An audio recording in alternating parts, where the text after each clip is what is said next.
Mga pagbasa ng mga salita ng makapangyarihang Diyos. Ang mga responsibilidad ng mga leader at manggagawa. Ang mga responsibilidad ng mga leader at manggagawa, 17. Ikalawa, pagbubulalas ng pagkanegatibo habang tumatangging tumanggap ng pagpupungos. May isa pang sitwasyon kung saan may tendensiyang magbulalas ng pagkanegatibo ang mga tao. Kapag nahaharap sila sa pagkakapungos at hindi nila matanggap ang ilang salita ng pagpupungos, magkikimkim sila ng pagsuway, kawalang kasiyahan at paghihinanakit sa puso nila. At minsan ay nakararamdam pa nga sila ng pagkaagrabyado. Naniniwala sila na may kawalang katarungan. Bakit hindi ako pinapahintulutang ipaliwanag o linawin ang sarili ko? Bakit palagi akong pinupungusan? Anong mga uri ng pagkanegatibo ang karaniwang ibinubulalas ng mga taong ito? Naghahanap din sila ng mga dahilan para pangatwiranan at ipagtanggol ang sarili nila. Sa halip na himayin, bumawi, o remedyohan ang mga pagkakamali nila, nakikipagtalo sila. Nagsasabi ng mga bagay-bagay tulad ng kung bakit hindi nila ginawa ng maayos ang isang bagay. Ang mga sanhi sa likod nito, kung ano ang mga objetibong salik at kondisyon, at kung paanong hindi nila ito sinadya. Ginagamit nila ang mga palusot na ito para pangatwiranan at ipagtanggol ang sarili nila para makamit ang pakay nilang tanggihan ang pagpupungos. Hindi kinikilala ng mga taong ito na tama ang pagpupungos at sinusuri nila ang insidente ng pagpupungos kasama ang marami pang ibang tao. Sinusubukang ipaliwanag ng malinaw ang issue sa harap ng lahat. Nagpapakalat pa nga sila ng mga ideyang tulad ng ang ganitong uri ng pagpupungos ay makakapagpahina ng loob ng mga tao sa paggawa ng mga tungkulin nila. Wala nang magiging handang gumawa ng mga tungkulin nila. Hindi malalaman ng mga tao kung paano sila magpapatuloy at hindi magkakaroon ng landas ng pagsasagawa. May ilang tao pa nga na, sa panlabas, nagbabahagi tungkol sa kung paano nila tinatanggap ang pagkakapungos. Pero ang totoo, ginagamit nila ang pagbabahaginan para pangatwiranan at ipagtanggol ang sarili nila. Pinapaniwala ang mas maraming tao na hinding-hindi isinasaalang-alang ng sambahayan ng Diyos ang mga damdamin ng mga tao sa pagtrato nito sa mga tao, at na maging ang isang maliit na pagkakamali ay maaaring magresulta sa pagkakapungos. Iyong mga may tendensiyang magbulalas ng pagkanegatibo ay hindi kailanman nagninilay sa sarili nila. Kahit kapag nahaharap sa pagkakapungos, hindi nila pinagninilayan ang kalikasan ng mga pagkakamali nila o kung ano ang nagdulot sa mga ito. Hindi nila hinihimay ang mga isyong ito, kundi sa halip ay palagi silang nakikipagtalo at palagi nilang pinangangatwiranan at ipinagtatanggol ang sarili nila. Sinasabi pa ng ilang tao, bago ako napungusan, pakiramdam ko ay may landas na susundan. Pero nang napungusan ako, nalito na ako. Hindi ko na alam kung paano magsagawa o kung paano manampalataya sa Diyos. At hindi ko makita ang daan pasulong. Sinasabi rin nila sa iba, kailangan ninyong maging napakaingat na hindi mapungusan.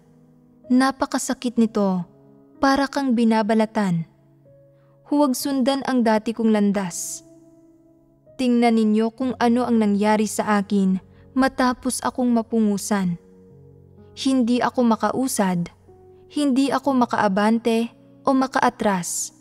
Wala sa ginagawa ko ang tama. Tama ba ang mga salitang ito? May anumang problema ba sa mga ito? Oo. Pinapangatwiranan nila ang sarili nila at nakikipagtalo sila. Sinasabing wala silang ginawang mali. Anong mensahe ang ipinaparating sa pamamagitan ng ganitong pangangatwiran at pakikipagtalo? Sinasabi nilang mali na pungusan ng sambahayan ng Diyos ang mga tao. Sinasabi ng ilang tao, bago mapungusan, pakiramdam ko ay may landas akong susundan. Pero pagkatapos mapungusan, hindi ko na alam ang gagawin. Bakit hindi nila alam ang gagawin nila matapos mapungusan? Ano ang dahilan nito? Kapag nahaharap sa pagpupungos, hindi nila tinatanggap ang katotohanan o hindi sila nagtatangkang kilalanin ang sarili nila. Nagkikimkim sila ng ilang kuro-kuro at hindi nila hinahanap ang katotohanan para lutasin ang mga ito. Dahil dito, nawawalan sila ng landas. Sa halip na hanapin ang sanhi sa loob-loob nila, taliwas dito ang sinasabi nila na ang pagkakapungos ang dahilan kaya nawalan sila ng landas. Hindi ba't pagbabaling ito ng sisi?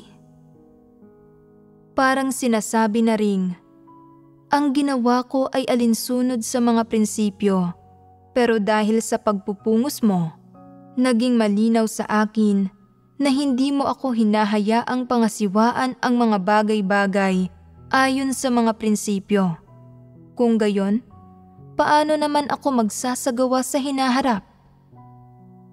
Ito ang ibig sabihin ng mga taong nagsasabi ng gayong mga bagay. Tinatanggap ba nila ang pagkakapungos? Tinatanggap ba nila ang katunayan na may nagawa silang mga pagkakamali? Hindi. Hindi ba't ang aktwal na kahulugan ng pahayag na ito ay naalam nila kung paano gumawa ng mga maling gawa ng walang pakundangan? Pero kapag pinupungusan at hinihiling na kumilos ayon sa mga prinsipyo, hindi nila alam kung ano ang gagawin at nalilito sila?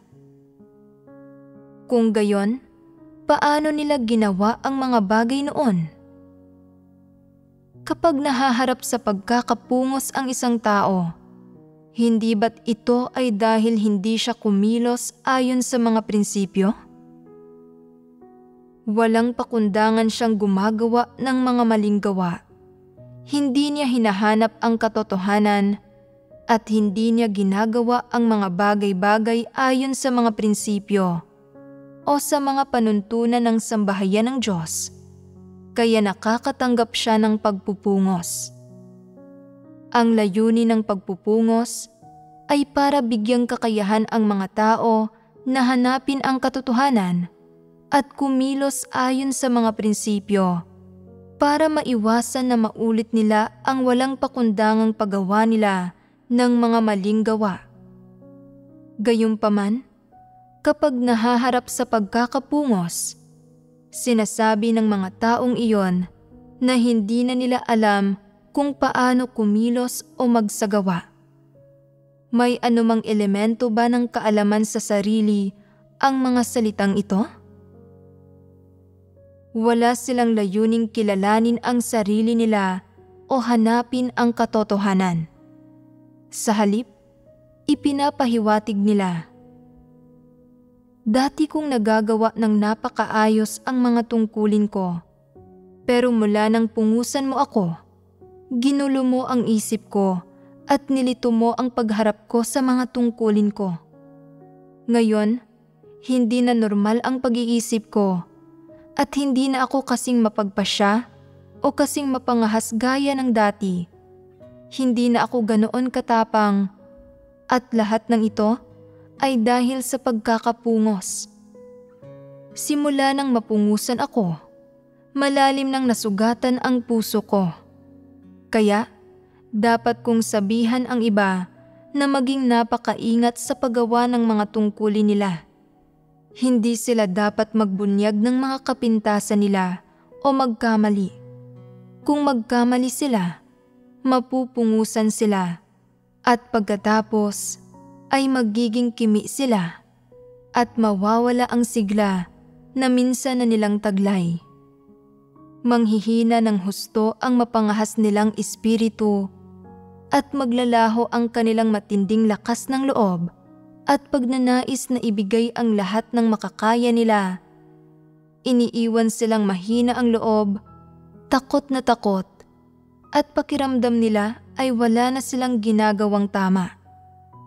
Hindi na nila mararamdaman ang presensya ng Diyos sa puso nila at mararamdaman nilang lalo silang napapalayo sa Kanya. Kahit ang pagdarasal at pagtawag sa Diyos ay tila hindi masasagot. Mararamdaman nila na wala na ang dati nilang sigla, sigasig at pagiging kaibig-ibig at magsisimula pa nga silang hamakin ang sarili nila. Ang mga salitang ito ba ang mga taos-pusong salita na ibinahagi ng isang taong may karanasan? Tunay ba ang mga ito? Nakakapagpatibay o kapaki-pakinabang ba ang mga ito sa mga tao? Hindi ba't pagbabaluktot lang ito sa mga katunayan? Sinasabi nila, huwag ninyong sundan ang mga hakbang ko o ulitin ang dati kong landas. Nakikita ninyong napakabuti ng pag-uugali ko ngayon, pero sa katunayan, talagang natakot ako matapos ang pagpupungos na iyon at hindi na ako kasing laya at kasing libre gaya ng dati.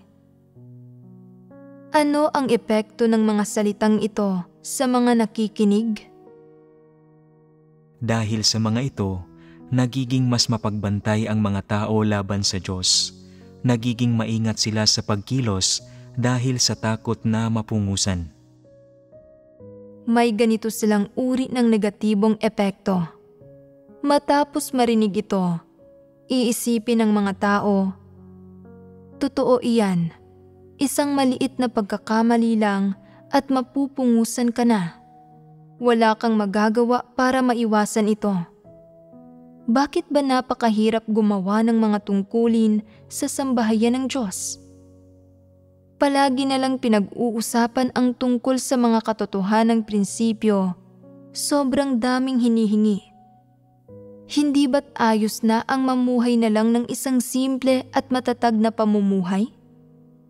Hindi naman iyon paghingi ng marami o labis-labis na pag-aasam. Pero bakit napakahirap nitong makamit? Sana talaga hindi ako mapungusan.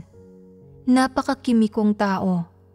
Karaniwan, kapag tinitingnan ako ng masama ng mga tao at nagsasalita sila ng malakas, lumalakas na ang kabog ng dibdib ko. Kung talagang mahaharap ako sa pagpupungos at ganoon kaseryoso ang mga salita, hinihimay ang mga katunayan sa ganoong paraan, paano ko ito kakayanin?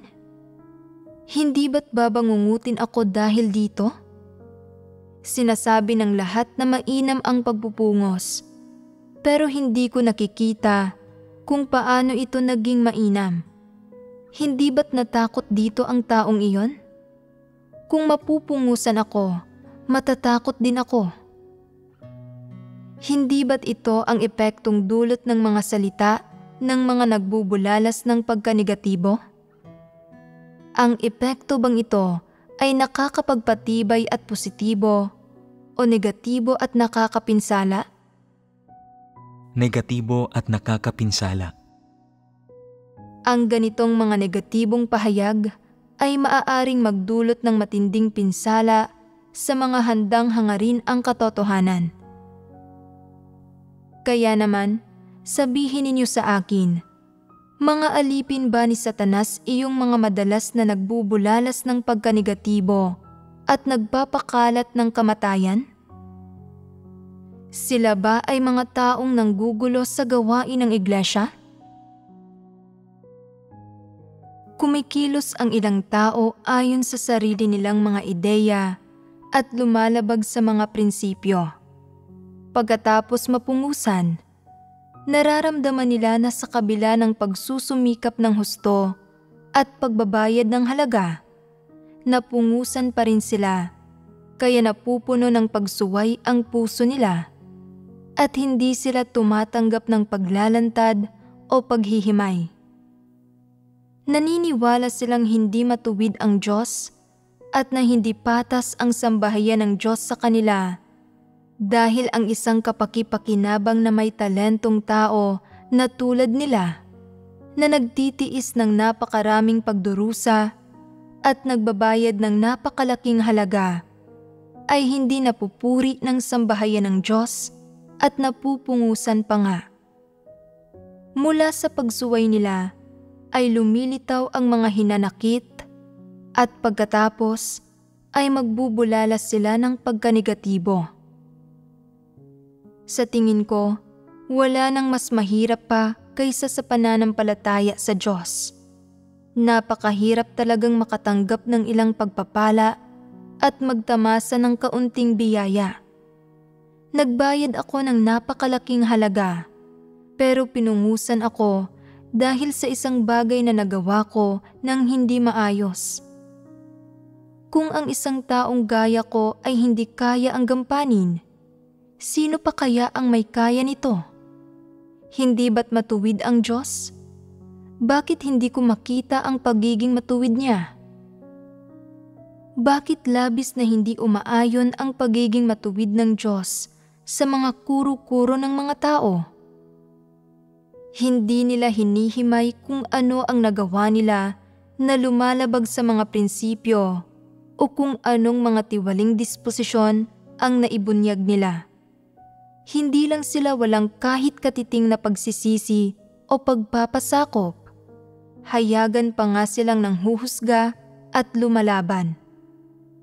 Pagkarinig sa kanilang magsabi ng gayong pahayag, nagsisimula ang karamihan ng tao na medyo makisimpatiya sa kanila at naiimpluwensyahan nila. Totoo ito, hindi ba? 20 taon na silang nananampalataya sa Diyos, pero naharap pa rin sila sa ganoong pagpupungos. Kung ang isang taong 20 taon nang nananampalataya sa Diyos ay maaaring hindi naman maligtas, lalong walang pag-asa ang mga taong tulad natin. Hindi ba't nalaso na sila? Kapag naibulalas na ang pagkanegatibo, naitanim na ang lason tulad ng isang butong itinanim sa puso ng mga tao, nag-uugat, sumisibol, namumulaklak at namumunga sa isipan nila. Bago pa ito mamalaya ng mga tao, nalaso na sila at lumilitaw sa kalooban nila ang paglaban at mga pagrereklamo laban sa Diyos. Kapag napungusan ang mga taong iyon, nagiging masuwayin sila sa Diyos at hindi sila nasisiyahan sa kung paano sila pinangasiwaan ng sambahayan ng Diyos. Sa halip na magkaroon ng saloobin ng pagsisisi at pangungumpisal, sila ay nakikipagtalo, nangangatwiran at ipinagtatanggol nila ang sarili nila. Ipinapaalam nila sa napakaraming tao kung gaano karaming paghihirap ang tiniis nila, kung anong gawain ang nagawa nila, at kung anong mga tungkulin ang nagawa nila sa loob ng maraming taon ng pananalig nila, at na sa halip na tumanggap ng mga gantimpala ngayon, ay nahaharap pa sila sa pagpupungos. Hindi lang sila nabibigong kilalanin mula sa pagkakapungos ang sarili nilang katiwalian at ang mga pagkakamaling nagawa nila, kundi ikinakalat din nila ang ideya na hindi patas at hindi makatwiran ang naging pagtrato sa kanila ng sambahayan ng Diyos, na hindi sila dapat tratuhin ng ganoon, at na kung tinatrato sila ng ganoon, hindi matuwid ang Diyos. Ang dahilan ng pagbubulalas nila ng pagkanegatibong ito ay na hindi nila matanggap ang pagpupungos o ang katunayang nakagawa sila ng mga pagkakamali, lalong hindi nila tinatanggap o kinikilala ang katunayang nagdulot sila ng pinsala sa buhay pagpasok ng mga kapatid at sa gawain ng iglesia. Naniniwala silang kumilos sila ng tama at na ang sambahayan ng Diyos ang mali sa pagpupungos sa kanila. Sa pagbubulalas ng pagkanegatibo, nais nilang iparating sa mga tao na hindi patas ang sambahayan ng Diyos sa pagtrato nito sa mga tao. Sa sandaling nagkamali ang isang tao, gagamitin ito ng sambahayan ng Diyos bilang sandata laban sa kanila. Sinusunggaban ang isyong ito at pinupungusan sila ng walang awa hanggang sa puntong maging masunurin sila at isipin nila na wala silang anumang naging mga kontribusyon hanggang sa mawalan na sila ng tagahanga. Hindi na nila pinapahalagahan ang sarili nila at hindi na sila nangangahas na humiling ng mga gantimpala mula sa Diyos. Doon lang makakamit ng sambahayan ng Diyos ang layunin nito. Ang pakay nila sa pagbubulalas ng pagkanegatibong ito ay para ipagtanggol sila ng mas maraming tao, para mas maraming tao ang makaunawa sa katotohanan ng usapin at makakita kung gaano katinding pagdurusa ang tiniis nila sa loob ng maraming taon ng pananampalataya sa Diyos, kung gaano kahalaga ang mga naging kontribusyon nila at kung gaano sila kakalipikado at kung gaano na sila katagal na mananampalataya. Sa ganitong paraan, gusto nilang kampihan sila ng iba sa sama-samang pagsalungat sa mga panuntunan ng sambahayan ng Diyos at sa naging pagpupungos sa kanila ng sambahayan ng Diyos. Hindi ba't ang kalikasan nito ay paghikayat sa mga tao na kumampi sa kanila? Ang layo nila sa pagbubulalas ng pagkanegatibo sa ganitong paraan ay para kampihan sila ng mga tao at ilihis ang mga ito at ginugulo nila ang gawain ng iglesia para maibulalas ang sama ng loob nila. Ano man ang epekto nito sa huli sa mga tao kapag nagbulalas sila ng pagkanegatibo nila, ang epekto at kinahihinatnan ay na nalilihis at nagugulo ang mga tao, na napipinsala ang mga ito. Hindi ito nakakapagpatibay. Isa itong negatibong epekto. Kapag nahaharap sa pagpupungos ang mga tao, karaniwang ganito ang mga uri ng pagkanegatibong ibinubulalas nila. Hindi nila matanggap ang pagkakapungos at wala silang kasiyahan at masuwayin sila sa puso nila at hindi nila ito matanggap mula sa Diyos. Ang una nilang tugon ay hindi ang hanapin ang katotohanan tungkol sa pagpupungos at pagnilayan, kilalanin at himayin ang sarili nila para makita kung ano mismo ang ginawa nilang mali, kung umaayon ba sa mga prinsipyo ang mga kilos nila, kung bakit sila pinungusan ng sambahayan ng Diyos, at kung ang ganitong paraan ba ng pagtrato sa kanila ay bunga ng personal na sama ng loob o kung patas at makatwiran ba ito. Ang una nilang tugon ay hindi ang hanapin ang mga bagay na ito. Sa halip, ang una nilang tugon ay ang umasa sa kanilang mga kalipikasyon, mga pinagtiisang paghihirap at paggugol para salungatin ang pagpupungos. Sa paggawa nito, ang lahat ng lumilitaw sa puso nila ay tiyak na magiging negatibo at mapaminsala nang walang anumang nakakapagpatibay o positibo. Kaya, kapag nagbabahagi sila tungkol sa mga damdamin at pagkaunawa nila matapos silang mapungusan, tiyak na nagbubulalas sila ng pagkanegatibo at nagpapakalat ng mga kuro-kuro. Ang pagbubulalas ng pagkanegatibo at pagpapakalat ng mga kuro-kuro ay dapat na agarang pigilan at limitahan, hindi konsintihin at baliwalain. Hahadlangan, guguluhin, at pipinsalain ng mga negatibong bagay na ito ang buhay pagpasok ng bawat tao, at hindi nito magagampanan ang isang nakakapagpatibay at positibong papel. Lalong hindi nito mapupukaw ang katapatan ng mga tao sa Diyos o ang tapat nilang paggampan sa mga tungkulin nila. Sa makatwid, kapag nagbubulalas ng pagkanegatibo ang gayong mga tao, ginugulo nila ang buhay iglesia at dapat silang limitahan.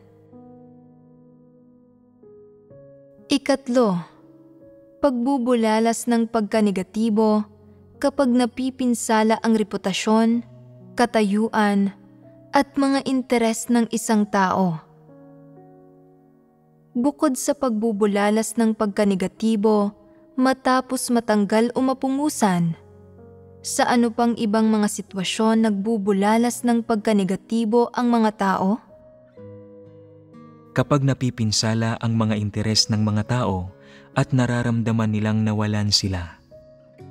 Maraming taon nang ginagawa ng ilang tao ang mga tungkulin nila, pero kapag nagkakasakit sila o may mga sakunang dumarating sa pamilya nila, sinasabi nila, "Ano ba ang nakamit ko sa pananampalataya sa Diyos sa loob ng napakaraming taon?" Ang karaniwang linya ng mga palagiang negatibo ay, "Ano ba ang nakamit ko?" Ano pa ang ibang mga sitwasyon? Hindi lang nabibigong magkamit ng mga resulta ang ilang tao sa mga tungkulin nila, kundi madalas din silang nagkakamali. Kaya sinasabi nila, "Bakit binibigyang liwanag ng Diyos ang iba, pero ako, hindi? Bakit binigyan ng Diyos ng napakahusay na kakayahan ang iba, habang ang kakayahan ko ay napakahina?" Sa halip na pagnilayan ang sarili nilang mga issue, binabaling nila ang pananagutan sa Diyos. Sinasabing hindi sila binigyang liwanag o ginabayan ng Diyos at patuloy silang nagrereklamo tungkol sa Diyos. Sinasabi nilang hindi patas ang Diyos. Nagtatanong sila kung bakit binibigyang liwanag at binibigyan ng biyaya ng Diyos ang iba, pero sila ay hindi. Naghihimutok kung bakit wala silang nakakamit na mga resulta sa mga tungkulin nila. Nagrereklamo sila. Maganda ang mga halimbawang ibinigay ninyo. May iba pa ba? Napupuno ng sama ng loob ang ilang tao kapag naitatalaga sila sa ibang mga tungkulin. Kino-question nila kung bakit itinalaga sila sa ibang tungkulin at pinaghihinalaan nila na pinag-iinitan at pinapahirapan sila ng mga lider at manggagawa. Pakiramdam ba nila ay minamaliit sila ng sambahayan ng Diyos? Natatanggal at natitiwalag ang ilang taong hindi gumagawa ng aktwal na gawain at pakiramdam nila ay nasira na ang reputasyon at katayuan nila. Para ilabas ang pagkadismaya nila, palagi silang nagrereklamo sa pribado. Maikling panahon pa lang akong nananampalataya sa Diyos. Mahina ang abilidad kong umarok at mahina ang kakayahan ko. Hindi ko maikukumpara ang sarili ko sa iba. Kung sinasabi nilang wala akong kapabilidad, tiyak na totoo iyon. Sa panlabas, inaamin nila ang mga pagkukulang nila, pero sa katunayan, sinusubukan nilang maibalik ang nawala nilang mga pakinabang. Walang tigil silang nagrereklamo at nagsasabi ng mga bagay para makuha ang simpatiya ng mga tao at iparamdam sa mga ito na hindi patas ang sambahayan ng Diyos. Sa sandaling mapinsala ang mga interes nila, nag-aatubili na sila at palagi silang umaasang mabawi ang mga nawala sa kanila at makatanggap ng kabayaran. Kung hindi, nawawala ang pananalig nila sa Diyos at hindi na nila alam kung paano manampalataya sa Kanya. Nagsasabi ng mga bagay tulad ng, "Dati, inakala ko na napakagandang manampalataya sa Diyos at na ang pagkilos bilang isang leader o manggagawa sa iglesia ay tiyak na magdudulot ng malalaking pagpapala. Hindi ko kailanman inasahan na matatanggal at matitiwalag ako at na itatakwil ako ng iba. Sino ang mag-aakalang mangyayari ang ganitong bagay sa sambahayan ng Diyos?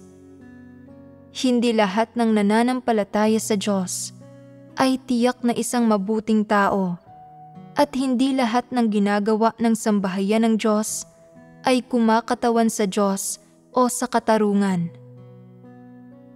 Ano ang kalikasan ng ganitong mga pahayag? Ang mga salita nila, hayagan man o hindi, ay nagpapahiwatig ng pambabatikos.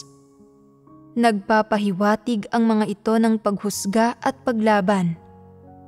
Sa panlabas, tila pinupunterya ng mga ito ang isang partikular na lider o ang iglesia. Pero sa puso nila, ang pinupunterya talaga ng mga salitang ito ay ang Diyos, ang Kanyang mga salita, at ang mga atas administratibo at panuntunan ng Kanyang sambahayan. Ganap silang nagbubulalas ng sama ng loob nila. Bakit sila nagbubulalas ng sama ng loob nila? Pakiramdam nila ay nawalan sila. Sa puso nila, nakakaramdam sila ng pagiging di patas at pagkadismaya at gusto nilang makakuha ng mga bagay-bagay at makatanggap ng kabayaran.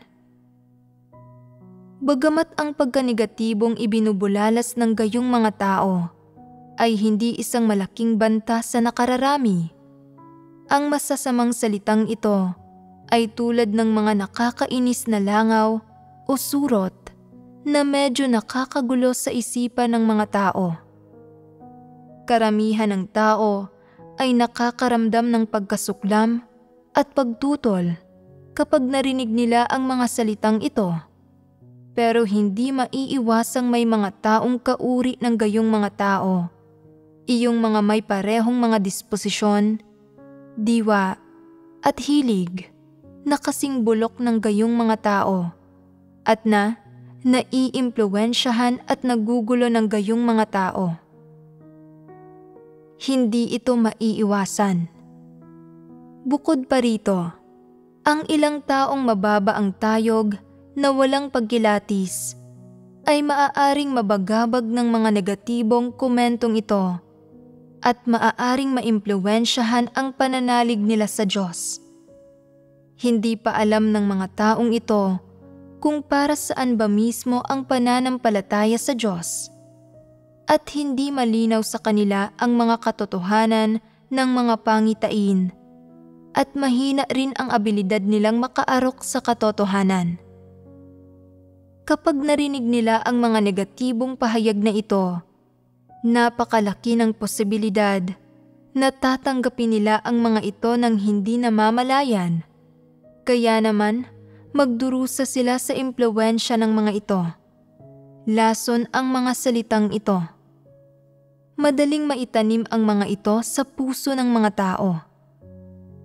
Sa sandaling tinanggap na ng isang tao ang mga negatibong komentong ito, kapag hiniling sa kanya ng sambahayan ng Diyos na gumawa ng isang tungkulin, tumutugon siya ng walang interes. Kapag hiniling ng sambahayan ng Diyos ang pagkikipagtulungan niya tungkol sa isang gampanin, matamlay siya. Gagawin lang niya ito kung gusto niya.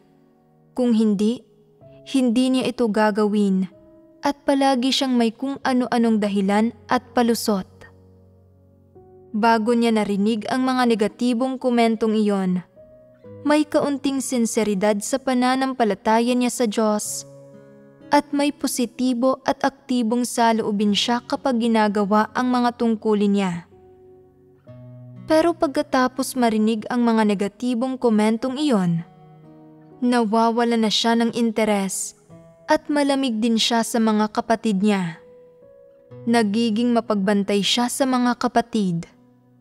Kapag isinasaayos ng iglesia na gumawa siya ng isang tungkulin, palagi niya itong iniiwasan at paulit-ulit itong tinatanggihan. Nagpapakita ng labis na pagkapasibo. Dati, dumadalo siya sa mga pagtitipon sa tamang oras. Pero pagkatapos marinig ang mga komentong iyon, nagiging paminsan-minsan na lang ang pagdalo niya. Pumupunta siya kapag maganda ang lagay ng loob niya. Pero kapag hindi, ay hindi siya pumupunta. Kapag may hindi magandang nangyayari sa tahanan niya, nag-aalala siyang baka may mangyaring sakuna, kaya dumadalo siya sa mas maraming pagtitipon at nagbabasa ng mas maraming salita ng Diyos. Kung natutuwa, nasisiyahan, at naaantig siya pagkatapos magbasa ng mga salita ng Diyos, naghahandog pa nga siya ng kaunting pera. Pero sa sandaling kalmado na ang mga bagay-bagay sa tahanan niya, tumitigil ulit siya sa pagdalo sa mga pagtitipon. Kapag sinusubukan ng mga kapatid na makipagbahaginan sa kanya para suportahan sana siya, nagpapalusot siya para makatanggi. At kapag pumupunta ang mga kapatid sa bahay niya, hindi niya binubuksan ang pinto kahit na halata namang nasa bahay siya. Ano ang nangyayari dito? Naimpluwensyahan siya ng mga negatibong komentong iyon. Nalason siya at naniniwala na hindi maaasahan ang mga mananampalataya sa Diyos. Noong una, labi siyang nagtiwala sa mga taong ito, at kapag nagbabasa siya ng mga salita ng Diyos, iniisip niya, ito ang mga salita ng Diyos. Mga kapatid ko ang mga taong ito. Ito ang sambahayan ng Diyos. Napakaganda nito. Pero matapos niyang marinig ang mga negatibong komentong ipinapakalat ng ilang tao, nagbago siya. Hindi ba't naimpluwensyahan siya? Hindi ba't napinsala ang buhay pagpasok niya? Sino ang nakaimpluwensya sa kanya?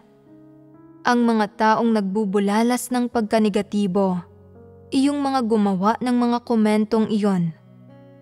Kung ang isang tao ay hindi pa nakapagtatag ng matibay na pundasyon sa tunay na daan, o hindi pa nakakain at nakainom ng mga salita ng Diyos, hanggang sa puntong nauunawaan na niya ang katotohanan, madali siyang maiimpluwensyahan ng mga negatibong bagay.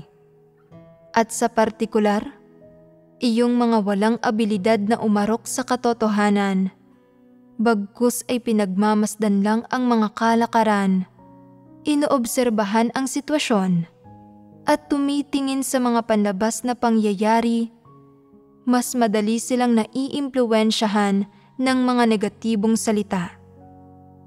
Lalo na kapag naririnig nila na nagsasabi ang mga tao ng mga panlilinlang tulad ng, hindi naman patas ang sambahayan ng Diyos at hindi positibo ang lahat ng ginagawa ng sambahayan ng Diyos. Mas tumitindi ang pagkamapagbantay nila. Ang isang pahayag na umaayon sa katotohanan ay hindi palaging madaling tinatanggap. Pero ang isang negatibong pahayag, ang isang kakatwang pahayag, ang isang pahayag na kumukontra sa katotohanan, masyadong madaling maitatanim sa puso ng mga tao ang mga ito at hindi madaling alisin ang mga ito.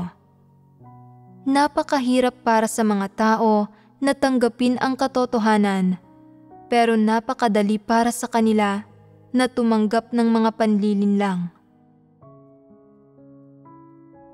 Ang ilang taong may masamang pagkatao ay labis na pinapahalagahan ang sarili nilang katanyagan, kasikatan, kasiyahan ng laman, at mga personal na ari-arian at interes. Kapag nagdurusa ng mga kawalan ang reputasyon, katayuan, at mga direktang interes nila, hindi nila ito tinatanggap mula sa Diyos o tinatanggap ang kapaligirang inilatag ng Diyos para sa kanila at hindi nila kayang bitiwan ang mga bagay na ito at baliwalain ang personal nilang pakinabang at kawalan. Sa halip, ginagamit nila ang iba't ibang pagkakataon para ibulalas ang kawalang kasiyahan at pagsuway at ibulalas ang mga negatibong emosyon nila na nagdudulot ng matinding pagdurusa sa ilang tao bilang resulta.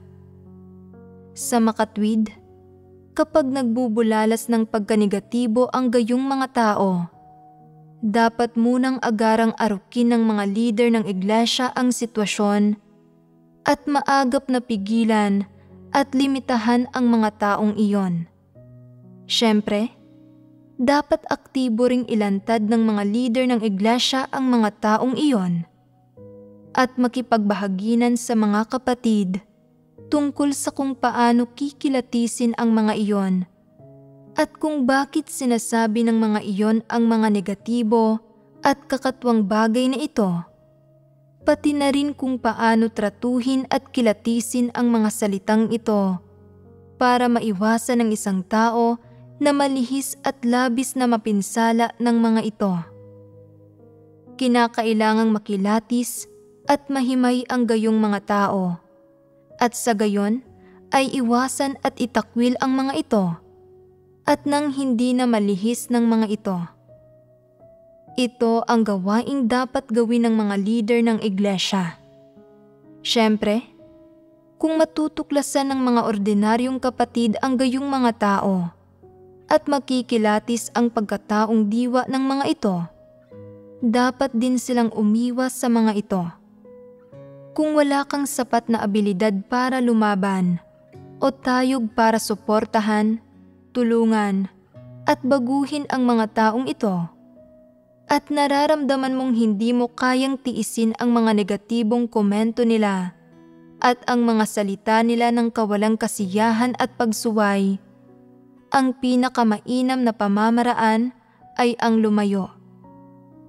Kung nararamdaman mo na napakalakas mo, na may kaunti kang tayog, at kaya mong kumilatis at manatiling hindi naaapektuhan anuman ang sabihin ng iba, na kahit gaano pa katindi ang pagkanegatibo na ibinubulalas nila, hindi nito mababago ang pananalig mo sa Diyos, na kaya mong kumilatis ng gayong mga tao at na kaya mo rin silang ilantad at pigilan kapag nagbubulalas sila ng pagkanegatibo. Kung gayon, hindi mo kailangang umiwas o maging mapagbantay laban sa gayong mga tao.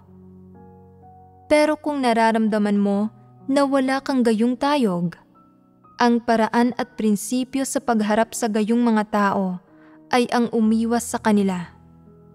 Madali bang makamit ito?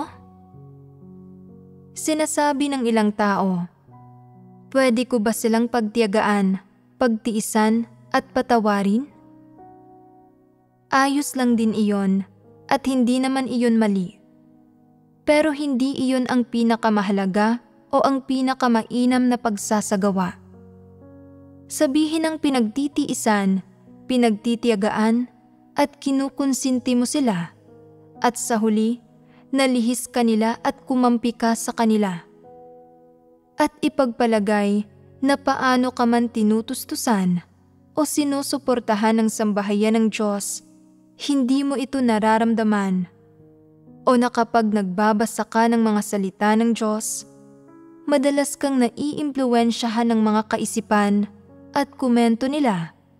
At sa sandaling maisip mo ang isang bagay na sinabi nila, naaapektuhan ang isipan mo at hindi mo maipagpatuloy ang pagbabasa. At kapag pinagbabahagi na ng mga kapatid ang pagkaunawa nila sa katotohanan, lalo na kapag nakikipagbahaginan sila tungkol sa pagkilatis sa mga komento ng gayong mga tao, muli kang naiimpluwensyahan at naaapektuhan ng mga salita ng gayong mga tao na nagdudulot ng kalituhan sa iyong isipan. Kung ganito ang kaso, dapat kang umiwas sa gayong mga tao. Hindi magiging epektibo ang pagtitiyaga at pagtitiis mo, at hindi ang mga ito ang pinakamahusay na paraan para ipagtanggol mo ang sarili mo laban sa gayong mga tao. Ipagpalagay ng ang pagtitiyaga at pagtitiis mo ay hindi isang balat kayo at panlabas na asal, kundi sa halip ay talagang may sapat kang tayog para harapin ang gayong mga tao. Ano man ang sabihin nila, kahit na hindi ka magsalita, kaya mo pa rin silang kilatisin sa puso mo. Kaya mong magtimpi sa kanila at baliwalain sila. Pero anumang mga mapaminsala, negatibong salita, o mga salita ng maling pagkaunawa at pagrereklamo tungkol sa Diyos na sinasabi nila, ay hindi makakaapekto sa pananalig mo sa Diyos kahit kaunti man lang, ni makakaapekto sa katapatan mo sa paggawa ng tungkulin mo o sa pagpapasakop mo sa Diyos. Kung gayon, maaari mo silang pagtiyagaan at pagtiisan. Ano ang prinsipyo ng pagsasagawa ng pagtitiyaga at pagtitiis? Ang hindi mapinsala. Baliwalain sila. Hayaan silang sabihin anuman ang gusto nilang sabihin. Kung tutuusin, sadyang mga di makatwirang nanggugulo lang ang gayong mga tao at walang kahihiyang napakatigas ng ulo nila. Paano ka man makipagbahaginan sa kanila tungkol sa katotohanan, hindi nila ito tatanggapin. Sila ay sa mga dyablo at kay Satanas, at walang silbi na makipagbahaginan sa kanila. Sa makatwid, bago pa man sila paalisin at pakitunguhan ng sambahayan ng Diyos, kung mayroon ka ng tayog na pagtiyagaan at pagtiisan sila ng hindi napipinsala, iyon ang pinakamainam. Karaniwan ba ninyong isinasagawa ang prinsipyong ito ng pagtitiyaga at pagtitiis? Pinagtitiisan ninyo ang iba't ibang uri ng tao, pero kung minsan ay hindi kayo maingat at nalilihis kayo ng kaunti. Pagkatapos nito ay namamalaya ninyo ito, nakakaramdam kayo ng pagkakautang sa Diyos, nagdarasal kayo sa loob ng ilang araw, at itinutuwid ninyo ang sarili ninyo, at mas napapalapit kayo sa Diyos. Kadalasan, malinaw ninyong nakikita na walang silbi ang gayong mga tao at na sila ay sa mga dyablo. Bagamat maaari kang makisalamuha sa kanila ng normal, sa loob-loob mo ay malayo at nasusuklam ka sa kanila. Anuman ang sabihin nila o anumang mga negatibong komento at pananaw ang sabihin nila, nagbibingi-bingihan ka. Binabaliwala mo ito at iniisip mo. Sabihin mo na ang anumang gusto mong sabihin. Kaya kitang kilatisin. Sadyang hindi ako nakikisalamuha sa mga taong kagaya mo. Ito ba ang prinsipyong kadalasan ninyong sinusunod kapag hinaharap ninyo ang gayong mga usapin? Hindi rin masama ang makamit ito. Hindi ito madali at nangangailangan ito ng pagkaunawa sa ilang katotohanan at ng pagkakaroon ng isang partikular na tayog. Kung wala ka kahit ng ganitong antas ng tayog, hindi ka makakapanindigan at hindi mo magagawa ng maayos ang tungkulin mo.